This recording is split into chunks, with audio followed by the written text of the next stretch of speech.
দিলীপ কুমারের সঙ্গে বিচ্ছেদের কিছুদিন পরই কিশোর কুমারকে বিয়ে করেন অভিনেত্রী মধুবালা। তবে তখন তিনি ছিলেন অসুস্থ।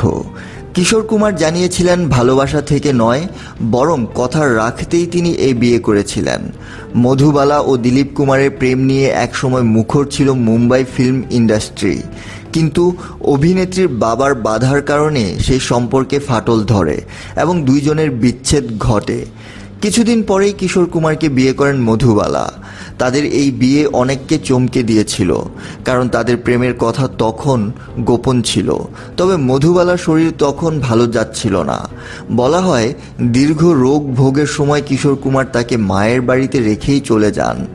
দ্য ইলাস্ট্রেটেড উইকলি অফ ইন্ডিয়াকে দেওয়া সাক্ষাৎকারে কিশোর কুমার বলেছিলেন, বিয়ের আগেই জানতাম ও খুব অসুস্থ, কিন্তু কথা তো দিয়েছিলাম, তাই সে কথা রাখতেই ওকে ঘরে এনেছিলাম স্ত্রী হিসেবে। জানতাম ওর জন্মগত হৃদরোগ আছে, তবু 9 বছর ধরে সেবা করেছি। চোখের সামনে ওকে মরতে দেখেছি। কেউ বুঝবে না এর যন্ত্রণা না ভুগলে।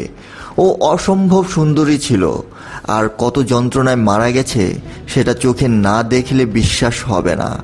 হতাশায় চিৎকার করত, কান্নাকাটি করত।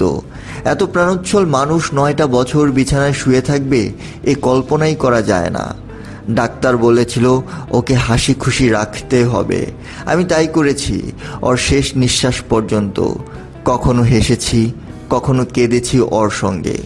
তবে কিশোর কুমারের এই বক্তব্য নিয়ে সংশয় তৈরি হয়, কারণ পরে ফিল্মফেয়ার সাময়িকীতে দেওয়া সাক্ষাৎকারে একেবারে ভিন্ন কথা বলেন তিনি।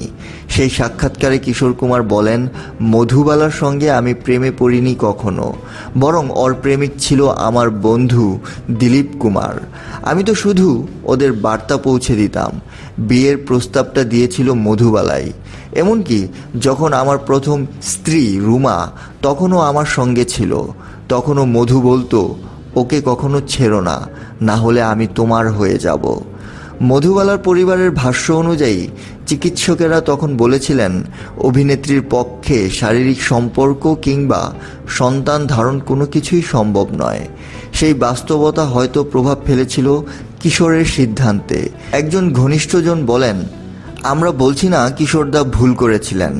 ডাক্তার তো স্পষ্ট বলেছিলেন শারীরিক সম্পর্ক বা সন্তান কোনোটাই সম্ভব নয়। তবে একজন নারীর তো মানসিক সঙ্গীও দরকার হয়। ওই ঘনিষ্ঠজন আরও জানান, কিশোর কুমার 3 মাসে একবার আসতেন মাত্র। বলতেন, আমি এলে তুমি কাঁদবে, আর এতে তোমার হৃদযন্ত্রের ক্ষতি হবে, তুমি বিষণ্ণ হয়ে পড়বে। সে সময় মধু অনেক ছোট ছিলেন, ঈর্ষাও ছিল স্বাভাবিক। হয়তো এই দূরত্বই ধীরে ধীরে তাকে শেষ করে দিয়েছিল। 1969 সালে মাত্র 36 বছর বয়সে না ফেরার দেশে পাড়ি জমান বলিউড অভিনেত্রী মধুবালা। ধন্যবাদ সবাইকে সঙ্গে থাকার জন্য।